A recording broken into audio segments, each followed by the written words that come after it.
They say love comes in unexpected forms. But I never imagined it would begin with my mother's quiet voice and a simple request.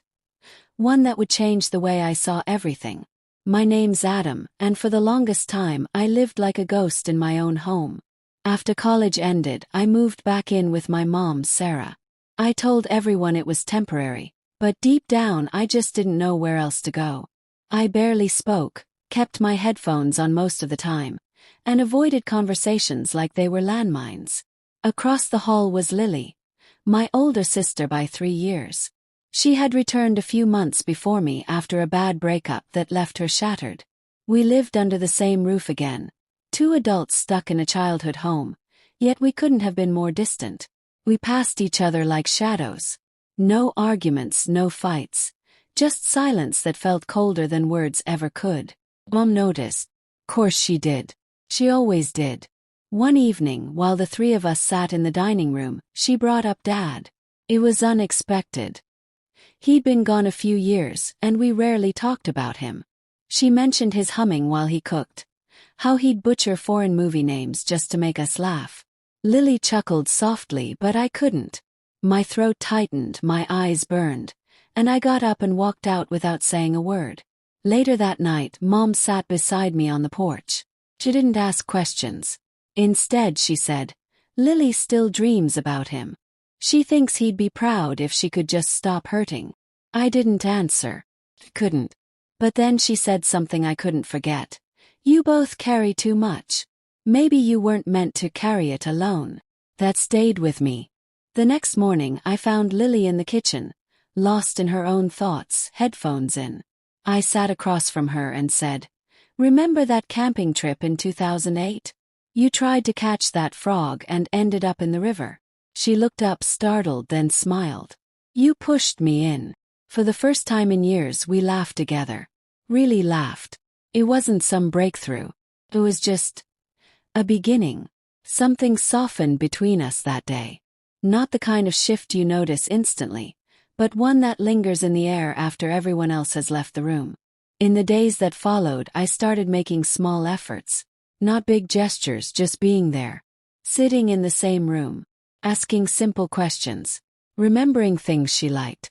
She started doing the same. We talk about random memories. Music. Childhood stories. Even complained together about the neighbors' obnoxious wind chimes. We avoided the big topics, but somehow, in the small things, we were rebuilding something. It wasn't like when we were kids. It was quieter. More fragile. More real.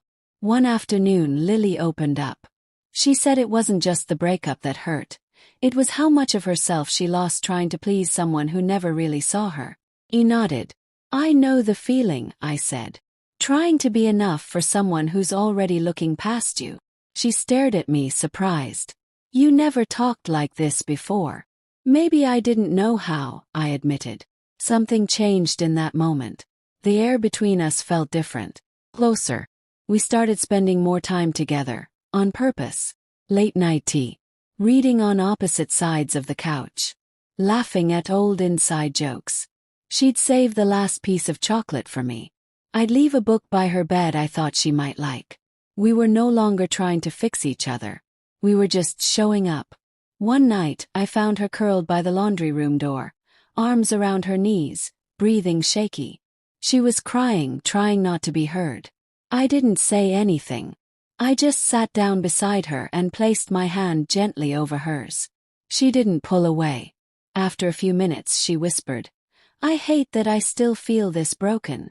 You're not broken, I said softly. You're just healing out loud. That moment did something.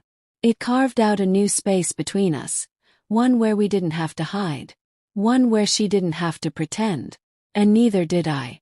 Lily began writing again. I started cooking with Mom, trying new recipes.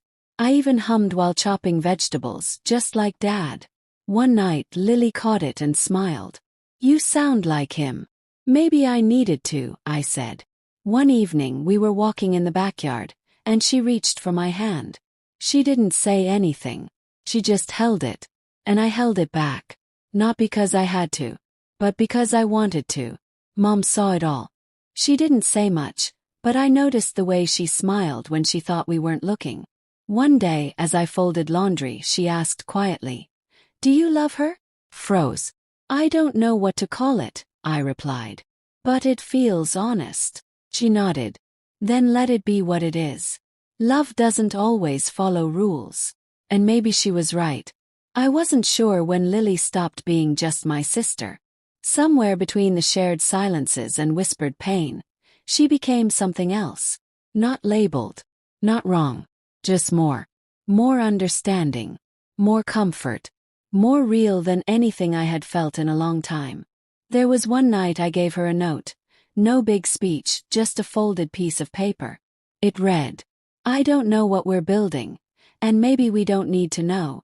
But when I'm near you, the world quiets. That's enough for me." She never replied with words. But the next night, her bedroom door was left slightly open. That was all the answer I needed. Since then, we haven't rushed into defining things. We've just been present, sharing space, trust, glances, moments that say more than words ever could. A kind of love that isn't loud or chaotic, just steady. Sometimes late at night we sit on the porch together, sipping tea, saying nothing, wrapped in the same silence that once separated us, but now connects us. Mom joins us sometimes. She never intrudes. She just watches quietly, and I can tell she's at peace.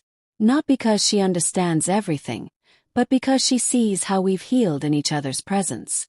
In a world that rushes to define love, we've chosen to let it be what it is.